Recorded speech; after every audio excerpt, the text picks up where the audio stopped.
Hello, world. Welcome back to another very special Golf Subpar. The second major championship of the year is in the books, and Brooks Koepka doing what he does in major championships, picks up his fifth major title, his third PGA championship, becoming just the 20th man to have five major championships.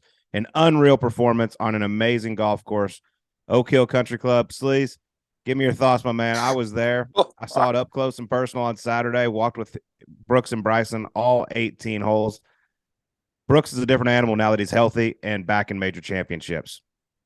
Yeah, and first of all, Oak Hill, God, when the rain was coming down and I was watching those guys, like, 500-yard par four, 490, 495 up the hill. I saw, Michael Block was hitting driver into 17 and par four. I was like, I want no piece of this place. It was a monster. I thought it stood up incredibly well. I thought Brooks's winning score also was a little bit lower than I would have thought at the beginning of the week. Talking with some of the guys, everyone kind of had it around 5-6.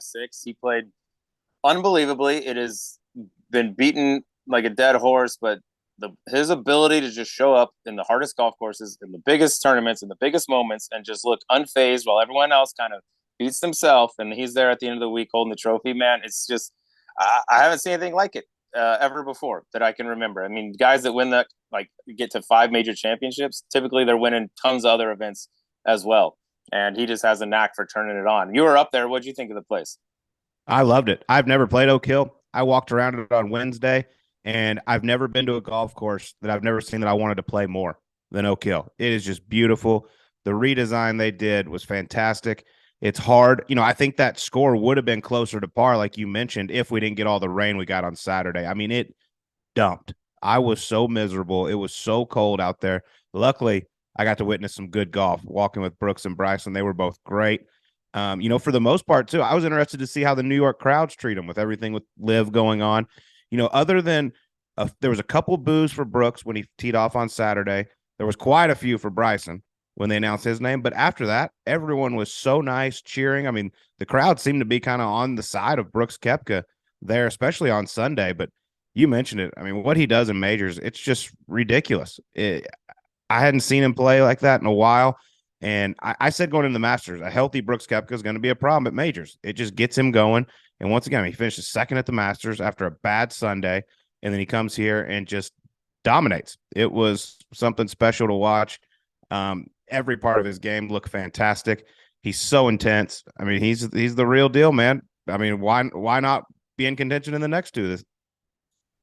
Well, how could you count him out of it? I mean, it's just like, you're coming down the stretch there. Hovland's making a move. Brooks is matching him. I'm like, all right, this is going to come down to these two guys. And it's just like, it happens every single time. Tiger Woods was one of, like, the best probably at it ever, especially in major championships. Like, if you just, and it's so easy to say and hard to do, but like, you just don't make mistakes and wait for other people to mess up, like, they will. But it's really, really hard to do. And sure enough, Victor catches that, lie in the rough, plugs it under there. And after that, he takes the drop, and it was virtually done at that point. But I also found it interesting, Colt, like, we got Brooks and Bryson pairing in a major championship. You rewind a few years ago, people were dying for that. Like, that was all the talk in the world of golf. Put Brooks and Bryson together. This will be a thing. And then they finally get it. And it was like, no one even really cared at that point. And with what Brooks has done at the Masters, damn near won that thing. Now he's won the PGA going away. Like, it is going to be, I don't know if he's done it automatically on points already, but damn, if he ain't on that Ryder Cup, man, it's going to be, he's going to be a hard guy to keep off. I'll tell you that, because he is just a force to be reckoned with right now.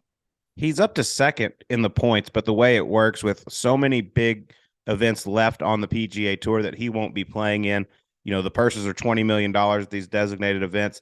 There's the ability for a lot of guys to make a lot of points. So it'll be interesting to see. He's going to have to play well in the next couple of majors to automatically make it. But yeah, I mean, how do you not pick him? It's like even if he doesn't, he's got 4 and he's not automatic, but he even shows any signs of life in the next. It's like, dude, the guy's had 4 events and he's pretty much, he's in the top 12 or even close to it.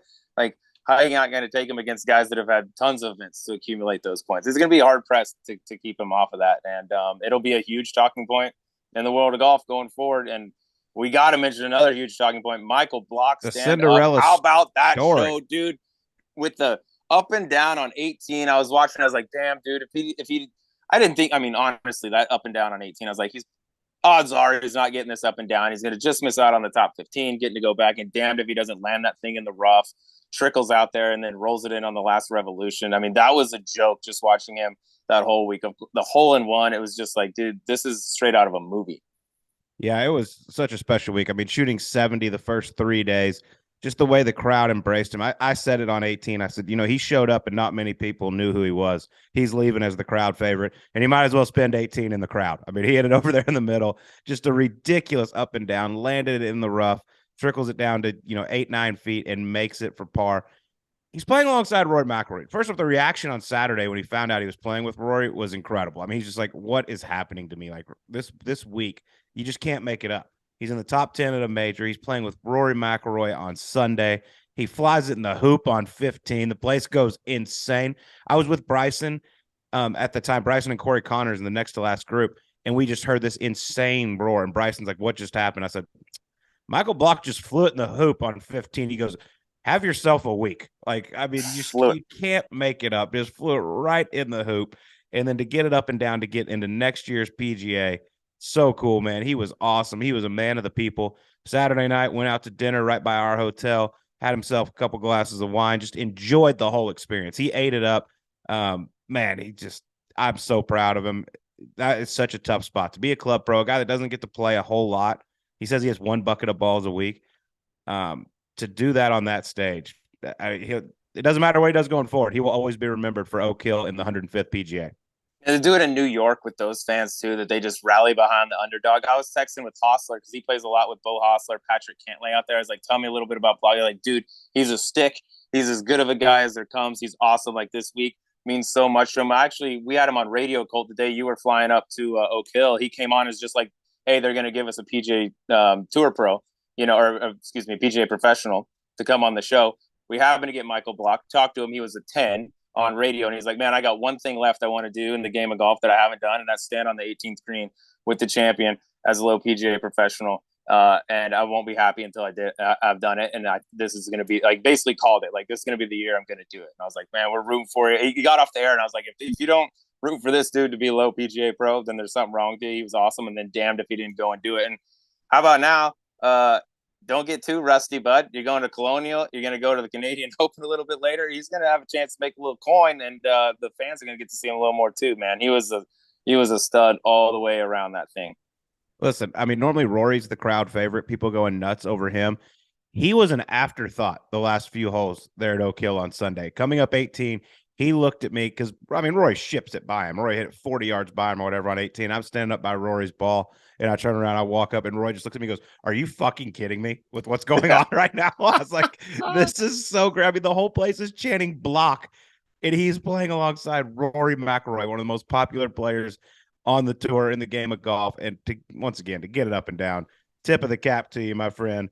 So cool. Enjoy every second of it. We're hoping to get you on Subpar soon. I know we've been trading some texts with him, hoping to make this episode happen soon. But man, that was so cool. Not many times in Rory's career has he come up the last hole of a major champion. He's just been trying to like get a championship and trying to get out of the way and let the other guy take the stage. You know what I mean? Especially when it wasn't a guy that was winning the golf tournament. And he was just like, dude, this is his moment. And I'm not a lip reader or anything, but when he gave him the hug after he made that putt and Rory tapped in, I'm pretty sure he said, that was fucking awesome. Yeah. And I was like, yep, dude, that's pretty much sums it up. Props to Rory too for being as cool as he was to him the entire time. He was great. He had never met Rory before. So even on the range, they were hitting balls kind of close to each other. They're about 8 yards away. And I walk up to tell Michael, great playing and good luck. I was like, dude, just go out and enjoy it. I was like, sorry, you got to play with this asshole today. And Roy turned around and goes, did you just call me an asshole? And I was like, yeah. I was like, just trying to loosen this guy up a little bit. But man, what a performance. Sickening. I mean, that's Rory on Saturday. He's like, I didn't even look Justin Rose in the face for the first 3 holes because I didn't want to like get out of my zone and be like, oh, I'm a fan of this guy's. And then Rory shows up on Sunday, and it's like, well, here you go. Here's another chance. He showed up, and that was like storybook stuff. All right. Well, we got a very special guest. Once again, though, congrats to Brooks Koepka. Live PGA Tour, don't care. Unbelievable win. 5th major championship. You deserve it. Congratulations. We got a special guest this week. Patton Kizzire going to join us. But this week's episode is brought to you by Ruby Frost apples. We've tried them, and these apples capture the perfect balance of sweet and tart with a hearty crunch. Ruby Frost apples are grown by more than 150 family farmers in New York State, including the Rochester area where the PGA Championship just took place. Ruby Frost apples are currently available to purchase at many major retailers across the country, including Aldi, BJ's, Tops, Sprouts, The Fresh Market, Hannaford, Trader Joe's, and more. Whether you're grabbing one on the go to put in your golf bag or sharing them with your family, Ruby Frost's healthy attributes benefit everyone. Bursting with vitamin C, Ruby Frost apples contain no fat, sodium, or cholesterol, are an excellent source of fiber, and full of natural energizing sugars.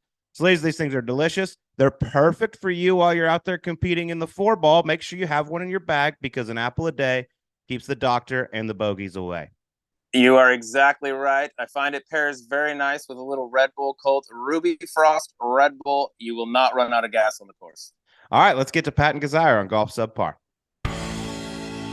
Okay, we have the privilege of talking to one of the best athletes in the history of Auburn University, two-time winner on the PGA Tour, and the unanimous selection by the Sea Island crew as the guy they like to take money off of the most, Patton Kizzire. What's up, Patton? What's going on, guys? Thanks for having me. First off, do you agree with that statement by all the other guys? I think they like to take money off me the most because I'm the hardest to get.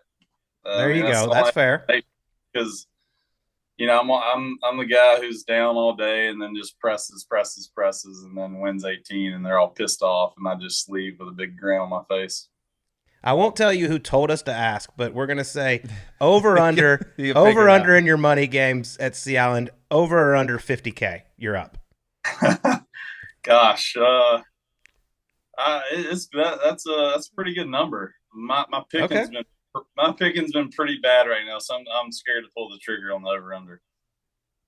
Okay, yeah, my picking's been bad too. Are you the career since you've been out there? Are you the career money list leader at Sea Island? I'd have to say, yeah. I like to gamble the most. I mean, a lot of guys don't like to gamble, and I like to lay it on the line. My favorite thing I heard, because I'm a big fan of this, you're not a fan of the Venmo. Oh, yeah. I like to pay out in Venmo and collect. So that's okay, perfect. I'm straight cash. I don't want any Venmo. It's so much more intimate and hurts so much more for the other person to have to hand you cash. It feels you just fake. push a button, it's like received. It's like, no, I want you to look me in the eye and know that you've been defeated. Colt's got the Randy Moss straight cash, homie. Yes. Yeah, it's a good policy. Our Drew Kittleson made our buddy Tommy Kane golf balls that said straight cash, no Venmo. Yeah, on it. They're big on that too. I like that. Yeah, it's way more hurtful. All right, let me flip that question for you though, since we've asked everybody else and they've gotten to say you. Who's your favorite guy to take money off of out there? Oh man, there's so many of them. None of them, like I would really like to take Harman's money, but we're just like we don't really do that. Like we don't gamble. He didn't like to gamble. But in Harris, I mean, how could you like taking money off Harris or JT? I mean, I like their money, but those guys are so nice, and I don't like. I like when it gets kind of unfriendly and we kind of, somebody leaves pissed off. That's what I like, and those guys don't like to do that. But we got a bunch of guys in Sea Island that like to gamble a little bit. Anybody's just the daily whoever wants action. As our good friend at Westbrook says, it's no fun unless somebody's crying. Yeah, taking money from Harris feels like taking money from Santa Claus. Like everyone loves him. You can't, I don't want him to hurt. It's too nice. A couple other ones. Those are good dudes that it's like I don't want to piss that guy off. Yeah, y'all got a hell of a crew down there. I want to go back to college though a little bit because, I mean, you grew up Tuscaloosa. Your dad played baseball at Bama, and you just be the little asshole and go to Auburn. I know. I just had to be. How'd that go over with the family? Some of them handled it better than others. It seemed like as soon as I went to Auburn, Nick Saban came into town, and then every November and postseason, I was like, damn it. But we Auburn got a few wins there, and then I had a little ammo during the Tuberville days. But my mom and dad wanted me to go wherever I was happy, and I had some buddies going to Auburn, and the Alabama team I didn't really have friends, so I decided to go to Auburn and live it up in Auburn for a little while. It was quite a time. More damn Eagle. More damn Eagles. And you married an Alabama girl, right? Crimson No, Tide, I married though. Georgia. No, Georgia. Oh, Georgia. That's right. I knew it was a rival. Yeah. Dogs. Yeah, I mean, I can't get away from it. I got Alabama family and Georgia wife, and here I am, Auburn with Brian Harman for the last few years, just with my tail tucked between my legs, all bitter. But I think go ahead. Things are picking up with Hugh Freeze. I think we might have some players coming in and a little bit different mentality. So I'm ready to see what happens. Old Hugh, yeah, he's tightened things up. Well, you got two little ones at home. You got two little kids at home. Rumor has it your boy's already rooting for the Dogs. Man, so my wife and I made a deal. Each Auburn Georgia game, whoever wins, Palmer, my son, my 3-year-old son, will wear that team's jersey on Saturdays for the rest of the year until the next meeting. And he's been wearing Georgia pretty whole time. That's awesome. If he grows up and goes to Georgia, when he gets there, Stetson Bennett will be 72, so that'll be cool. He might still be the quarterback. He might, be on that COVID year. Sleaze is mad because Georgia just scored again. They've been tough on me, these Georgia guys, after the throttling in the national championship. They're all good dudes. Actually, all the fans at the game were pretty good too, but I've had about enough of it. It was a long day, long half for me before I gave up, actually. And then you had Chris Kirk showing up to the players in the 65-7 shirt. Yeah, it's just, we got it. Yeah, we got it, dude. It was over about the end of the first quarter. We got it. We got it. Yeah, I saw him tough one. Wearing that shirt, and I was like, what's that shirt? Is that like Georgia's record over the last 4 years or something, or 5 years? And he's like, that was the score of the game. I was like, oh shit, you're right. That was a tough one. So you were there, you were live in the flesh there, watching the thriving. I was there. We showed up. I came over with some buddies. We showed up during the national anthem. We were racing there. It was pouring rain. It was nasty. We got there. I was like, yes, thank God we're gonna get here for kickoff. We got there, and I was a passenger on the transportation, by the way, so I wasn't calling the shots. And at halftime, I looked over at them, and they gave us the old round them up signal, and I was like, well, I would love. My boys are known for a little second half charge, but this one might be out of reach, and it ain't my show. So here we go. And we left, and we watched it in the van on the way back, and I was like, thank God we didn't stay. I can't take it anymore. It's like watching your kid just get beat up. Just make it stop. I know that was a hard watch, but it was pretty. The season you guys had to get to that point was very impressive. I'll take Dogs, it. They're too much. They're on another level. They're different. Who's a bigger deal at Auburn? Cam Newton, Charles Barkley, or Bo Jackson? Well, not Cam Newton. I mean, he was the best college football player I've ever seen live, but not Cam Newton.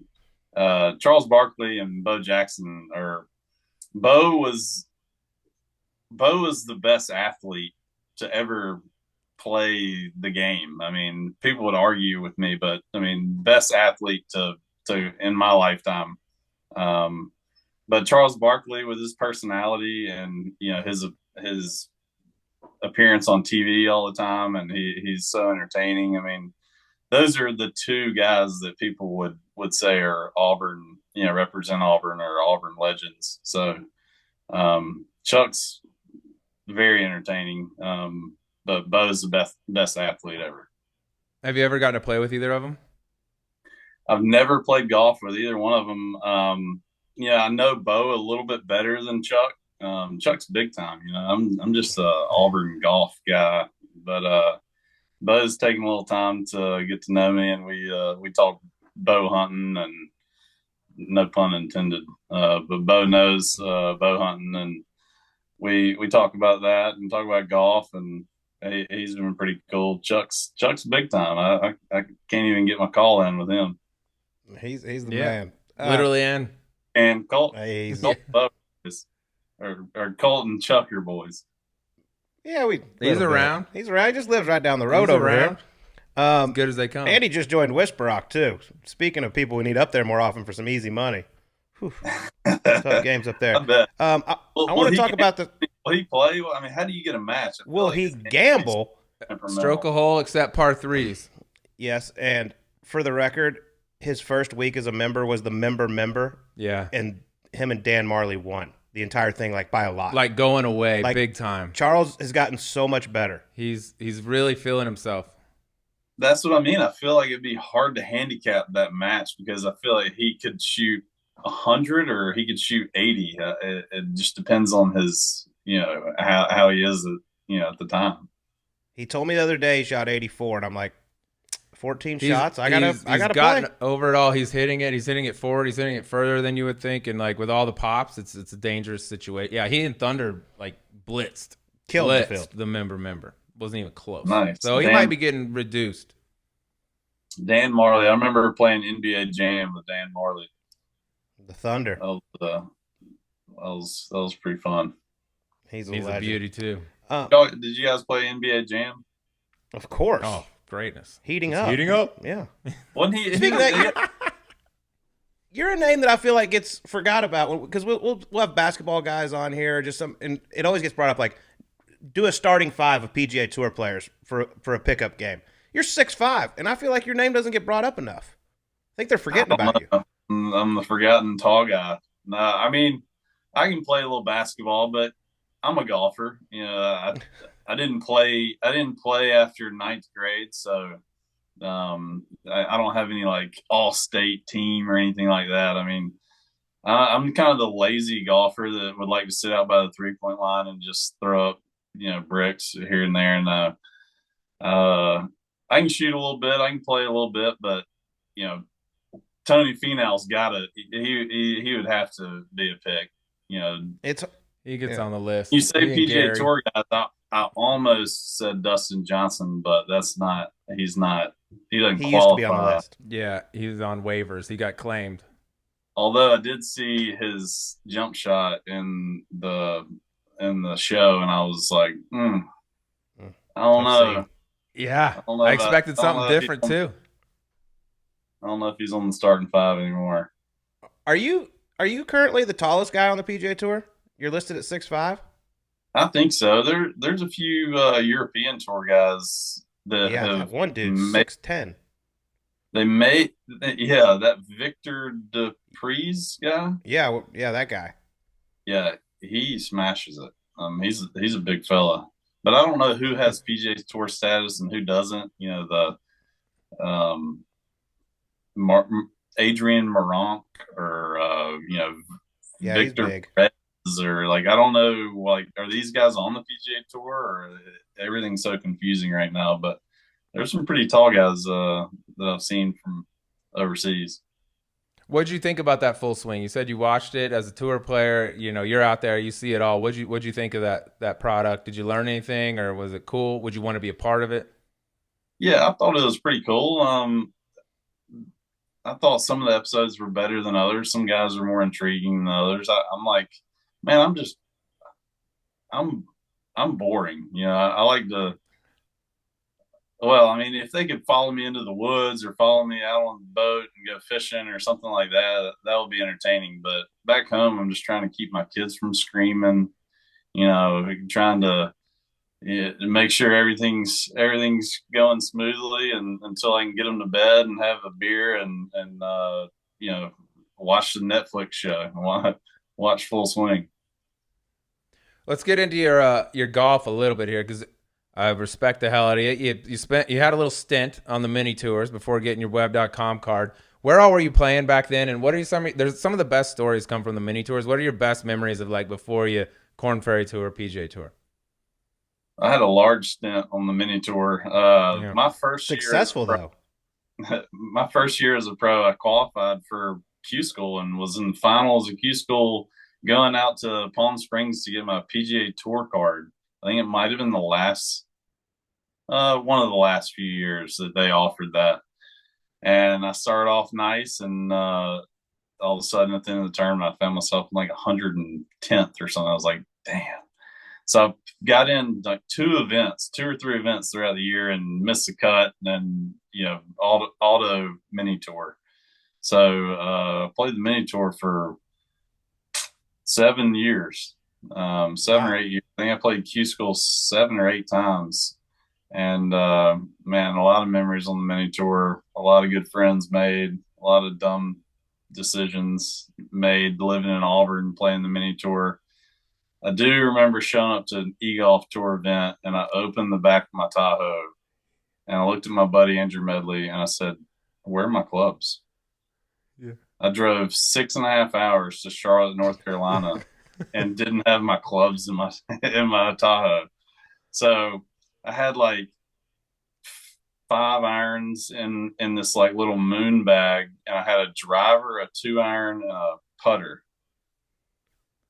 I had a 60, a 9 through 4, a 2-iron, a putter, and I finished like 9th that week. And I just played with those clubs. Who'd you get them from? No, they're in Just the back old raggedy of my ones? Like, Oh, yeah. so I had Yeah. a set of extras just kind of tucked into my Tahoe, but I didn't have my real set. Just doing dumb stuff like that. I remember in 20. So did y'all hear about Kent Bull caddying for Steven Yeager, who left his club on 15 this past week? I don't know if y'all saw that article or anything. I knew he was caddying for him. I didn't know he lost a club. Please tell us He more. makes me feel better. They get to 18, and Yeager's telling him, good job today. But the tee shot on 18, Yeager bombed it down the middle, and he's smashing it now. And he's got like 114 downwind. And Kent's looking in the bag, and he's like, man, he's got the 60 or the 58 in his hand. He's like, man, he's gonna have to crush this one. And after Yeager hits, he puts the club in the bag, and it wasn't the 58. And he's like, oh shit, where's the 58? And Yeager's like, great job, Kent. And Kent says, hang on. We finished with 13 clubs. He's like, what? And so the 58's back on 15. But my story is about Kent. I watched him chip in on the last hole in front of me in a Peach State Tour or a Hopkins Tour event in Atlanta one time. So I watched him make this impossible flop shot on 18. And we were playing in carts. So I pull up in the cart, and as I'm pulling up to the clubhouse in the cart, or it's not really a clubhouse because Kent was using the bathroom at a porta potty. So I see him walk into the porta potty, and I pull the golf cart up to the porta potty, and I ram it. I like kind of hit it, and the thing shifts probably a foot on the ground, and I hear him go, "Shit, damn!" That's terrifying. Just doing dumb stuff like that. It was one of the funniest reactions I've heard. I can't believe that I really ran the porta potty with a golf cart. Can you imagine? That thing tips over. Oh. It's the worst situation imaginable in life. You mentioned the Hopkins Tour. Do they still owe you money? Yeah, they do. The one? They owe several people money. I imagine Smiley Kaufman and myself are at the top of the list. Yeah, there was a tour out here on the West Coast. Actually, it went all around everywhere. It was before your time. Same deal. Okay, they just folded up shop one day and were like, "Oh, see you later. We ran out of cash." But wait, you have this money from entry fees and whatever sponsors, and like this is the purse because this is how much money we have. How do they just not pay? Who knows? I don't know if they were. You got to pay the employees and stuff like that. I don't know what happened. It was a nightmare. The tour seemed too good to be true, and it was. But I sure did get in there. I got in there and took advantage of it for sure. I crushed it. That happens like every so often. Like a new tour starts up, they're paying more money. Everyone flocks to it. They're getting paid for a while, and then all of a sudden it's like poof, it's gone. It happened out here. Tony Finau, Harrington, bunch of dudes were on that tour. Like what kind of number are we talking that they shorted you? I think they shorted me about $16,000. Okay, so enough. No, they owe you. It's not going to kill. At the time it seemed like a big deal, but that was the year before I got onto the Web.com tour for the second time. And I was playing tournaments like that and was playing great. and raking it in. My confidence was soaring. So I'll trade that 16 grand for the amount of confidence that tour gave me. Did anyone else off of that, like your mini tour stint, you were one of the guys I'm sure people pointed to, like, yep, he's going to make it. I could point out the guys basically out here on the West Coast that I was like, yeah, he's going to make it. He's going to make it. Who else came off of those tours that's playing on the PGA Tour now? Oh, man. I'd have to put some thought into that. I mean, Smiley played, obviously. He's played a few events. He kind of got in the game late on that tour, and then was on the winner on the PGA Tour before he could even blink. I'm trying to think. Jaeger. Harman spent some time on the mini tours, didn't he? Early on, on, yeah, he played out here a little bit. Yeah, Harman played some Hooters and some e-golf. Harman fronted me some money to basically keep my career going, which was pretty nice of him. And hold on. We got to hear this story real quick. Like, that's incredible. I've never heard that. So did you go to him and be like, man, I'm in a bad spot? Yeah, I was like, man, I just don't have money to sign up for these tournaments. And he was actually playing in the same tournament that I was trying to sign up for. And he gave me $2 grand for like 2 tournaments. And I think I finished third or second in the tournament, the first one that he funded me for. And I mean, boom, now I got an extra, 10 grand or something. Yeah, he's I have a lot of thanks to say to him. Wow, I mean, that's a guy. An asshole. Yeah. I mean, we all know he's an asshole, but he's a great friend asshole to myself. That is I take awesome. back everything. I actually love Harman. I think he's fantastic, by the way. What year was that? Because it was around, like, I guess 2012, 2013. You had some driver issues going on. You started working with Todd Anderson. Was that like the same time? Yeah, I mean, I had driver issues as soon as I stepped on the campus at Auburn University.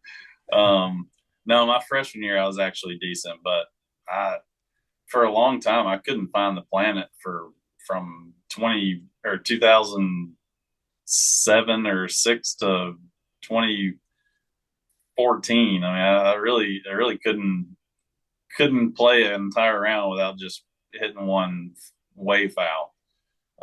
So yeah, Todd worked with me and he didn't charge me.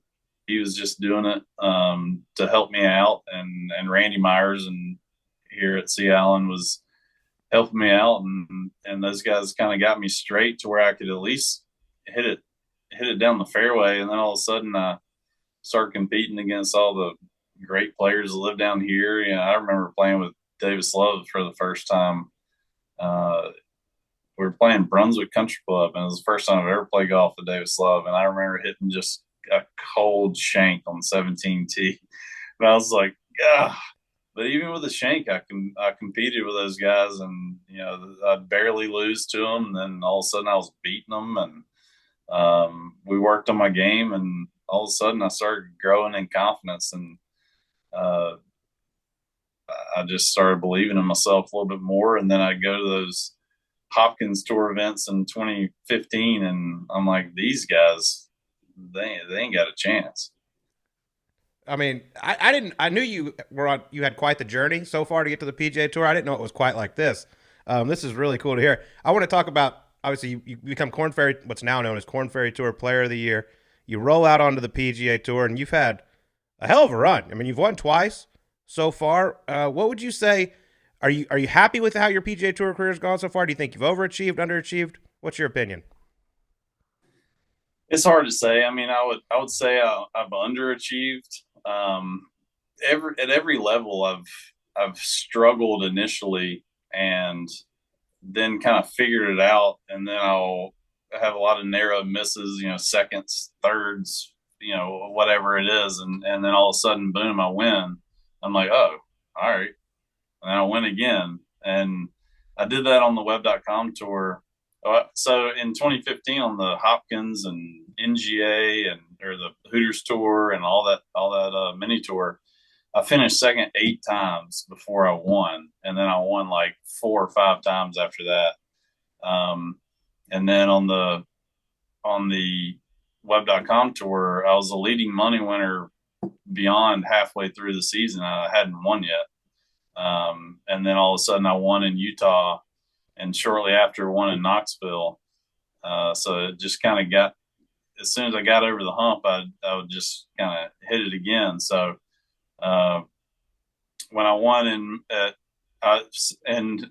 I missed my first PGA Tour event for my wedding.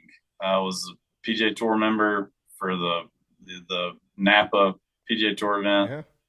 I was getting married that week, so I didn't go. So then I showed up in Vegas. Mm-hmm. I showed up in Vegas, first tournament as a member, and finished second to Smiley. I felt like I could have easily won that tournament.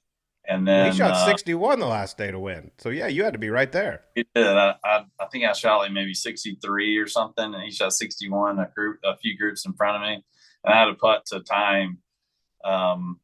But yeah, I just have a lot of. It seems like I have to narrowly miss a bunch of times, or not a bunch, but a few times before I get it done. And then I won at Mayakoba the fall of 2017, and then the new year of January 2018. I guess it was 2 tournaments later. I won, or 3 tournaments later, because I played in the Century.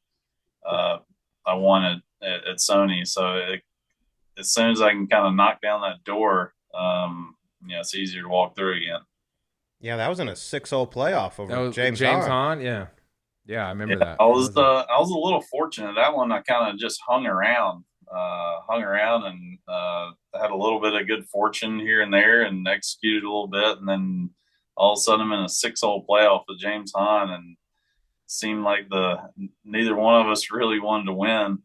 There was a strike, a camera, a Golf Channel, or some sort of strike, and the coverage was kind of funny, and the daylight was running out, and it was just an odd feel, but I got it done right there, probably on the last hole possible. I remember that. I played that year. I remember the cameraman strike. Yeah.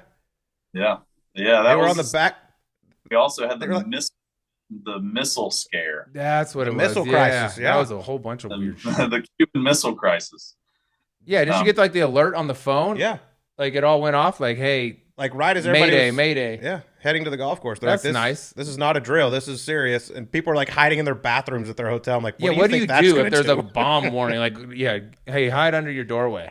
You had such 2 extremes. I remember like John Peterson, who's he's classic. I mean, he's a funny, wild character, but he's like he has these young kids, and he's all worried about it, and he's really taking cover, like putting mattresses over his his bathtub. And I text Duff. I was like, "Are you worried about this missile thing?" He goes, "I'm laying in bed. Trump will save me." I was with Mark Sample, our good buddy that caddied out there for a while, and I'm like, what do you do, though? I mean, should we just go grab a 6-pack and go sit on the beach? Because, I mean, if this thing hits, it's over. There's nothing we can do. I don't care how many mattresses you got. If a missile hits, you got stress. You might as well enjoy. Yeah, you might as well enjoy it. I'm not going to hide in a bathtub.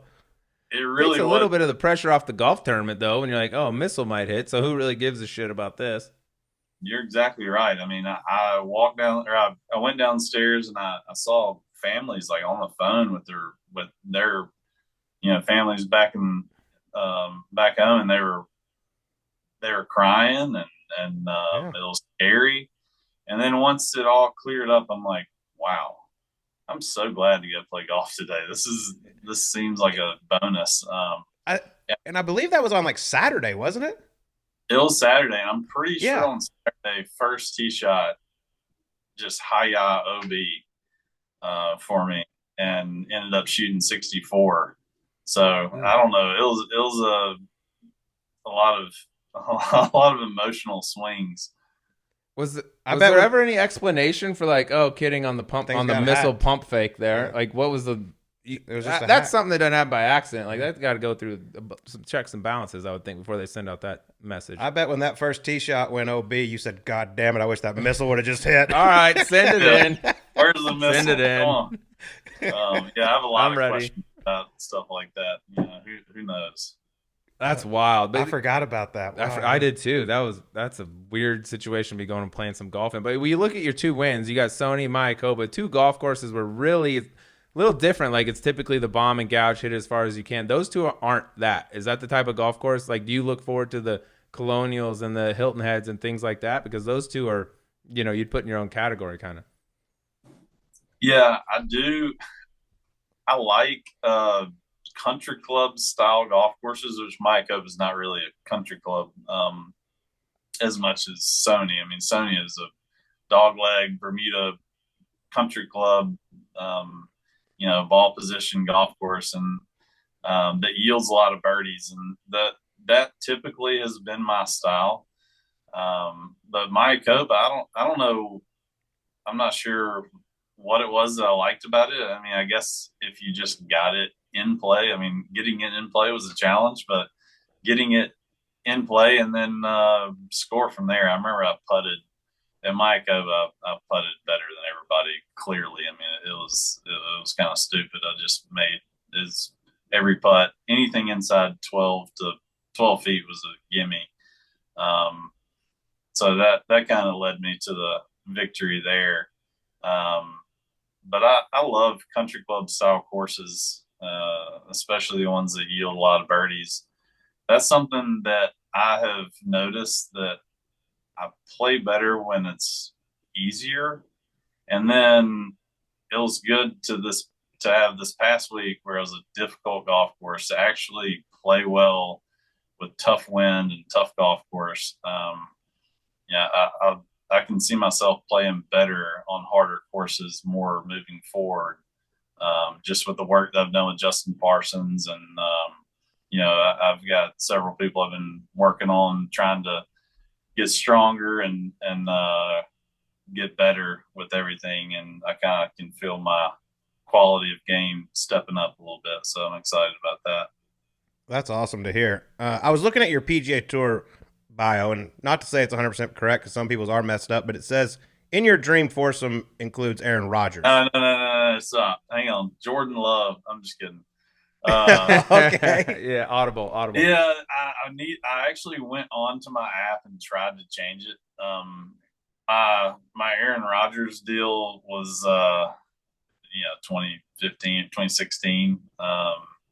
Aaron Rodgers has really played a lot of good football for the Packers. I'm a Packers fan, which a lot of people find it hard to believe. Yeah, wow. There are several reasons, and I have to explain this to a lot of people because they're like, wow, I mean, how are you a Packers fan? Joe Witt Jr. was a coach at Auburn, and he went to the Packers and was a secondary coach. And I was like, I worked out with him a little bit, like when I lived in Auburn. When I say I worked out with him, like I worked out with him like twice. Like I saw him at the gym. Like I wasn't working out. But I got to know him a little bit. He was at the Packers, and they had a really good secondary, and I loved them. And I'm like, man, this Aaron Rodgers cat is crushing it.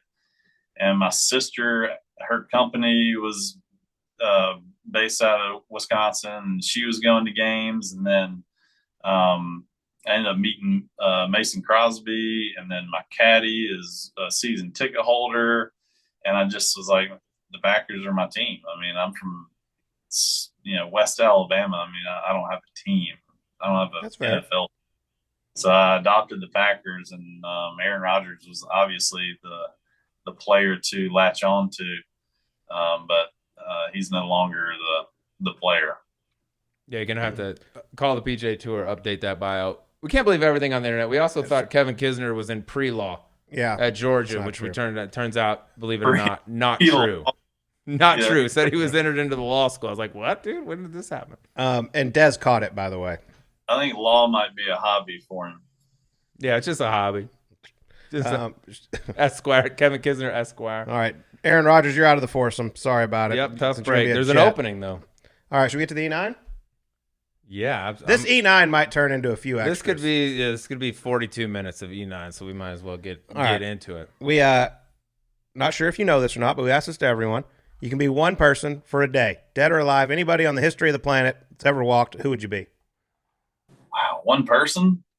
For just a day as well. One day, you could pick the day. Wow. Like famous people, I don't know if that's, if people say like Tiger Woods or something, I mean, if I could know what it was like to be Tiger Woods in 97 on the Sunday, that'd be kind of cool. But you could. It's your day. Mm-hmm. That would be that. Seems like an easy answer for me, but one person for a day. Gosh. Yeah, we've had anywhere from Jesus to Tiger. Yeah. We've had some Jordans. Jesus, Tiger. I mean, Jesus. Jesus. Gotta pick the right day. Yeah, I mean, that Jonathan Wagner said Ron Jeremy. Thought into that. Cool. Yeah, you should have alerted me a while back on that. You can go with Aaron Rodgers in 2015. I want to be Aaron Rodgers on that 3rd and 8 when he decided to throw it instead of run for the first down, and then Matt LaFleur got all the heat when they kicked it on 4th and 8. Yeah, that was an interesting decision. You could be Aaron Rodgers in the darkness retreat, and you could tell your brain, I'm going back to the Packers, and you leave, and you could do ayahuasca, which would be pretty cool. Ayahuasca trip in a teepee somewhere, yeah. Yeah. You guys should do that out in the woods sometime. Get full swing in on that. You and Harman in a teepee doing ayahuasca. I will watch the shit out of that episode. Oh, my God. Get super. That would be some good TV. All right, I got one for you here. We didn't get into it in the main interview. I'm going to give you a chance here now. I would put you in the elite category on tour of club throwing. Give me the best club thrower on tour, not you. The best club thrower on tour? That's another easy answer. I mean, Matt Every is that was my guess. He's club thrower. We actually had a club throwing contest at the 3M about 2 years ago, I think it was. We went to the back of the range. He got a Callaway wedge from the truck, and we had a contest to see who could throw it the furthest. He won? Which he did. Disappointed to say. How far? I think he clipped me by like 4 or 5 yards. It needed to be more official where we had yardages and everything, but we just marked where mine was. I went first, set the bar, and he just landed like 4 or 5 yards beyond. I would say roughly about 50 yards. We need a track now for club throwing. And now you're stronger. You've been in the gym. I think y'all need to run this back. Yeah, that's really what I've been working on is that upward thrust and extension, through the wedge. Yeah, I've done a lot of dumb shit on the PGA Tour, and not proud of it, but I hate to do bad. I hate it. So I get pretty frustrated. I'm a fiery guy. All right, bonus question then. Give me your best throw on the PGA, or just in your golf career. You can go back to amateur golf if you want. The one you're most proud of, like that. I earned that throw. Oh man, best club throw. 3M Championship, circa 2020. I'm right on the cut line. I'm struggling. I'm right on the cut line, and I'm staying on 17. And there's a big pond on 17 at 3M. I get there, and I mean, all I can see is the water. I mean, I'm in that mindset of like this. I feel shitty. I'm standing over it. Don't miss the cut. Standing over the 8-iron, and I just kind of like lean into it and fat it right in the water. Immediately, as the ball is landing in the water, my 8-iron is chasing after it. I mean, I just tomahawked this thing as far as I could throw. I mean, it might have been my greatest distance ever. I launched my 8-iron out in the middle of that lake, and I'm like, shoot, I got to hit again from right here. So I'm like, Joe or Philip, I think it's came for me. That's Phil, give me the 7. So hit the 7, kind of flared over on the right side of the green. And I'm like, well, I'm not playing tomorrow. Let's take the 7 out there too. So I send the 7 right on top of it. I mean, just instant replay, instant classic, right on top. And 2-putt for my double. Get to 18, no practice swing. Tee-up driver, just hit it down the fairway. No practice swing, smack it through it over the green. Get up there behind the green. I think as soon as the other guy hit, I just take out my lob wedge, flop it, click, hits the pin, drops in for eagle, make the cut on the number. And now I'm like, oh boy, I'm a little short. I'm a little short in the bag there. What do I do? So I had to get a little creative there on the weekends. But yeah, what did you do? Hey, the bag was lighter for Philip because the truck had to be gone. Cheston Hadley missed a cut, and he's like, I'm never using these irons again. I'm like, well, great, because those are the same irons I use. And I go out to the range after the round, and they feel like toothpicks. I mean, he's got some light shafts in there. I like to swing like sledgehammers.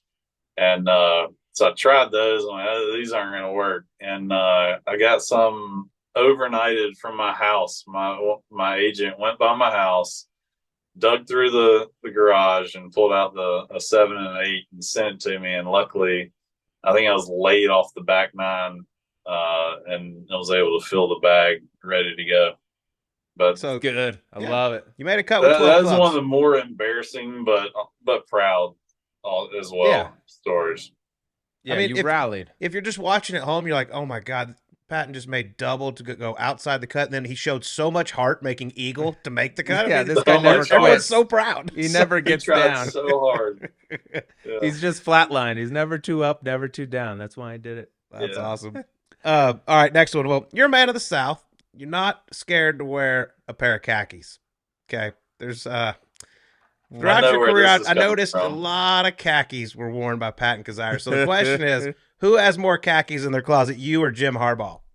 I think Pat Perez has the most. Oh, Perez. Perez has the most khakis. No, Perez used to give me so much shit for wearing khaki, and he would wear something that was just remotely, like not even remotely close to khaki. And I'm like, are those khaki? And he would start getting so defensive. Yeah, Harbaugh is a full khaki guy, but it's a way of life. I own it down here in the South. You got the khaki in the South. You got the Nantucket red up there in the Northeast. Mm-hmm. I mean, it's just part of life. I do miss Perez. I miss cutting it up with Perez, but I feel less judged by my khaki now. Okay. Well, hey, every time I'm out there with CBS, I'll step in for him. And he can wear shorts now. He got rid of all those khakis. Please do. I got you. Yeah, he's wearing shorts now. All right, I got an audible on this. I got to call a quick hot route here because he already covered the 3M and making the cut with 12 clubs. So I'm going to ask you, since you constantly come up as the guy that people like to take money off of the most in Sea Island, there's a lot of dudes that are outdoorsmen, okay, in Sea Island, yourself included, Harman, a lot of the guys, right? Rank the best hunter/fisherman in Sea Island, starting at the top. Who's the outdoorsman? Who's the best? Who's the worst? Well, from an age and experience perspective, Davis Love has a lot of experience. Harman is, so my schedule is different than Harman's, and turkey season is about to come in, and I feel helpless without Harman in the turkey woods. He's like the turkey whisperer. So I'm hoping to get back on Harman's schedule just purely for the turkey hunting. Nothing else. So Harman 1A.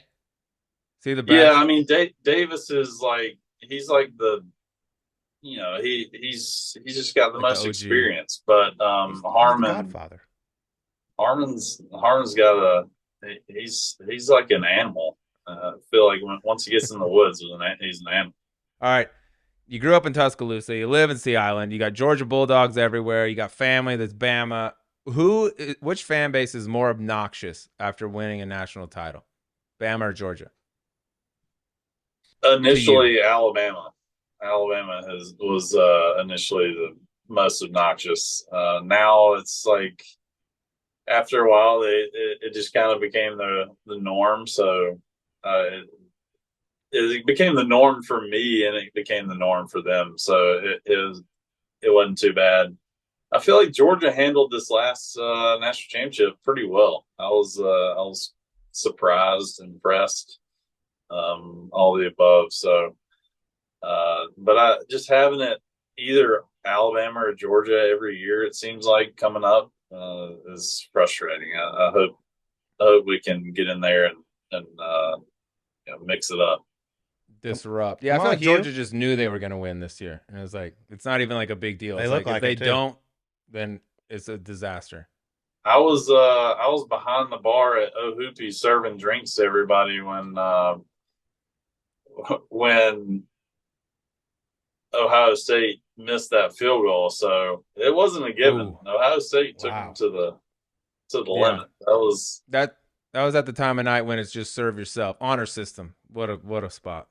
That place is unbelievable. It's, the best. All right, guys. See you later. Just handle whatever you want. Really? Out of your mind? This is about to get bad. How far is that? How far is that from like Hilton Head? Oh man, can't be too far. It really can't be too far.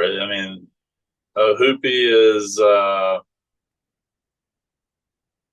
getting Congree and Ohoopee mixed up, but Ohoopee is near like Metter and Vidalia, Georgia. I don't know. I feel like it's got to be somewhat close. Georgia, it can't be too far. A few hours. It's in Vidalia, but it's pronounced 5 We were there ways. for New Year's, and I see him starting to pull up like the Pappy Van Winkle and like the nice tequila, and I'm like, what's going on? And then all of a sudden, just a few of the nicest bottles were gone, and all the employees were gone. Like, what? So now it's like just us, just do whatever you want to do. So that pour away. It's madness. I was looking around for cameras. I was like, dude, they're recording. Of course they're recording this. You drink the Pappy, it's coming out. They're not gonna not know.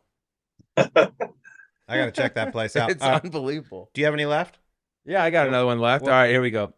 I got this from an unnamed PGA Tour player, friend of yours. Okay. Oh yeah. He says that you believe you would be the UFC champion of the PGA Tour. And if that's true, I want to know, who do you think your toughest competition would be in the octagon? This is recent, by the way. Is this a dub? This is from Dub. Can't reveal my source. I told him we talked about it, and if right now I would probably finish like 100th, but after as I was throwing the 8 and the 7 in the water at the 3M, I feel like I have some sort of like superhuman power, and I would be very competitive, and I would bet on myself. Yeah, he said your one condition was, I have to be angry. If I'm angry, no one can touch me. That was the whole deal. Yeah, it's once the blood starts boiling, I feel pretty competitive. And Colt has seen Kiz is like a feather, but Kiz has seen me pick up, or Colt has seen me pick up Kiz like a feather before. Yeah, we shouldn't talk about that story. Let's do that. Bonus question. No. Bonus question. Last time you body slammed Kiz. It involves a Rubik's Cube. The Rubik's Cube. Some ice cubes. Yep. Anyways. All right, so it's not Kiz. Yeah. Kiz ain't the toughest competition. You got to come up some weight classes. It has been a blast, man. Sorry about the technical difficulties. We're all good, but really enjoyed it. Best of luck the rest of the season, Patton. Yeah, I appreciate you guys having me on. All right, that was Patton Kizzire joining us on Subpar. A lot of fun sitting down with him. Love a man that ain't scared to show his emotions a little bit. Maybe break a club here or there. Make a cut with just 13 clubs. No big deal. Yeah, join the elite list of guys who have done that. And I still don't understand. I love Patton. I don't know why everyone likes to take his money the most at CM. They all say he's the most fun guy to take his money from. I get why Colt, there's certain guys in Arizona, like we appreciate it more when they have to hand us some money. But PK, I'm like, dude, he's as good as they come. Well, I think it's because he wins so much. I mean, he went on that heater where he just absolutely tore everyone up. And I have a feeling he likes to rub it in their face a little bit. And when he loses, he probably doesn't take it that well. So it's very enjoyable, but had a lot of fun sitting down with him. The man's got a lot of game. Best of luck to him the rest of the season. But let's get to some gambling here. Our parlay almost hit. The beautiful Adam Scott let us down a little bit, but I got to give a shout out to my man, Terrell Hatton, who was my dark horse this week. I loved him. He was 7 over through 9 on Thursday. I'm like, God damn it, Terrell, what did you just do? I was hyping you up all week. I loved you. Ends up shooting 1 over for the tournament and finishes in the top 20. That's a joke. That's not one of those golf courses, Colt, where you're like, oh, I'm 4 over, 5 over. No, don't worry. I got this hole coming up. I got a couple scoreable par 5s. I got some wedges. It's just every hole kicks you in the teeth. So to get that many over that early on and then come back and finish 1 over, like, damn, if he could have a couple do-overs there early on Thursday, we could have been looking a lot different. But, man, that was a hell of a run by him. And then Adam Scott, kind of the opposite, started off nice, was hanging in there. It was close. He was up on top of the leaderboard. And then next thing you know, Oak Hill happened, which ain't the only guy it happened to either. Well, it's time to step up to the tee and take a swing at betting the PGA Tour on FanDuel. Right now, new customers can get a no-sweat bet up to $1,000 back in bonus bets. Top 20s, matchups, whatever you want, outright wins, we got it over at FanDuel. And if you've been thinking about joining FanDuel, there's no better time to get in on the action. The app is super easy to use, and when you win, you get paid instantly. We are on to the Charles Schwab Championship out at a place you know very well, Colonial. You will not be caddying this year. By the way, can we discuss how Wyndham decided not to play, but you're at the 4-ball. You couldn't have caddied anyway. Could have done it anyways. Nice scheduling. That's God. That's God just coming in there and making everything right. You know what I mean? It would have been an awkward call, but like 2 days before. By the way, a little scheduling conflict there. But I actually knew a few weeks ago that this was going to run in, but that he probably wasn't going to play. So it ended up working out. A little 1-year hiatus down at the Triple C. All right. So for my favorite guy who had a great week, had a chance to win last week at the PGA. I just don't feel like he's going to have any kind of hangover. He loves Colonial. He's a ball striking Jesse. He's going off at 14-1. He's 6th in the official world golf rankings. Has not missed a cut in 22 tournaments. Going back to the Scottish Open last year.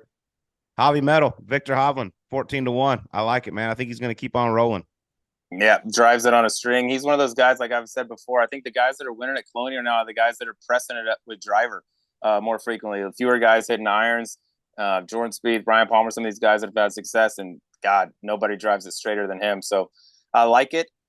Colt, you're going with the guy that's hot right now. I'm gonna go with the guy. He's not cold, he's not hot, but it's just feel like this golf course setup just reeks of this guy. And it's Colin Morikawa, 16-1, 26th at Oak Hill. I feel like this should be a very fitting golf course for him. I like iron players, accuracy, as does everyone else around the Triple C. Hard to find someone better in either of those areas than Colin. So give me Colin Morikawa, 16-1. Yep. Golf course that he absolutely loves, and he should. Sets up perfect for him. My dark horse. Here's the deal. This guy, he's kind of a, horses for courses kind of guy. He's missed his last 2 cuts, but I don't think that it's set up very well for him. I didn't like him at Quail Hollow. I didn't like him last week at Oak Hill, but you go back to a course that's set up really good for him. Hilton Head finished tied for 7th. Guys that play well at Hilton Head tend to play well at Colonial. Going off at 60-1, the little bulldog, Brian Harman. Love B. Harman around this joint. You're right. Horses for courses. This is one he's got to have circled every single year. Good game to fit it. My long shot. How about Michael Block, 50,000? I'm kidding. Although it would be sick if he did something nice again this week. You're gonna have a shitload of people rooting for him down there. All right, my real pick, my real dog shot. Long shot. I feel like there's a little disrespect at this line for my guy, the TCU Horned Frog. Tom Hoagie going at 70-1. The hometown kid. I just said I like accuracy and I like iron players. That's Tom Hoagie, one of the best, alongside Colin Morikawa, one of the best iron players in the game of golf.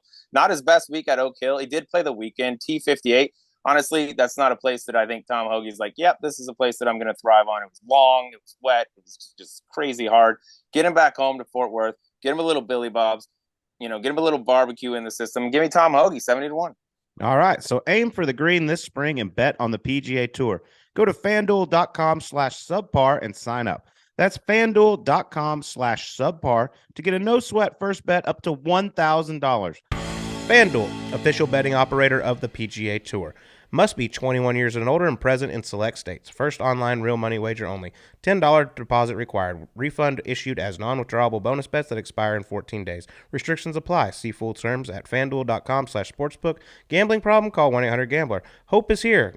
Gambling helpline ma.org or call 800-327-5050 for 24/7 support in Massachusetts. Call 1-877-8-HOPE-NY or text HOPE-NY. That's 467-369 in New York. FanDuel is offering online sports wagering in Kansas under an agreement with Kansas Star Casino, LLC. Call 1-800-GAMBLER or visit FanDuel.com/RG in Colorado, Iowa, Michigan, New Jersey, Ohio, Pennsylvania, Illinois, Tennessee, or Virginia.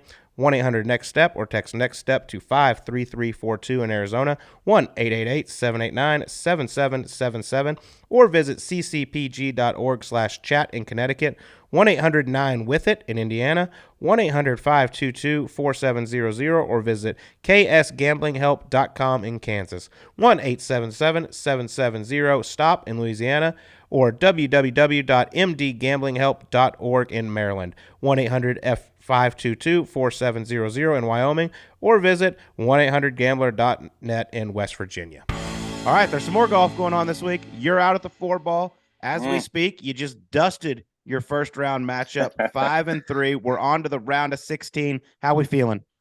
Feeling good, dude. The golf course today, completely different animal than we saw the first 2 days. Wind blew. It was a constant 2-club wind up to 3 clubs at times, probably 18 to 20 most of the day, and then gusts in the high 20s.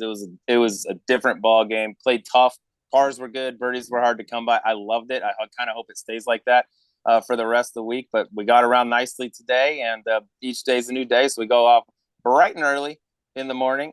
Shout out to the USGA. They put us in the last tee time today. 12-12 off the first tee. Nice little sleeping situation for the sleeves, but man, we're having a ball. It's fun. Like I tell you, Cole, it's like my one thing a year that I like compete in that kind of matters, and we get to lock in and have a good time. And we got a great setup here with my boys that are hosting us down at Kiowa. So, time to punch the clock. Go to work tomorrow. We'll see how it shakes out.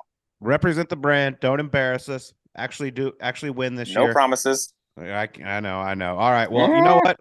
I'm off this week. I'm going to go sleep for a week. I just had 7 straight weekends. It is time for a little hibernation for Gravy. And I'll be back next week at Memorial. Get your little shut-eye, big dog. You deserve it. You know what I mean? All right, man. Beauty sleep. Go play well. Special thanks to Patton Kizzire. And thanks to y'all for listening. We'll talk to you on next week's Golf Subpar.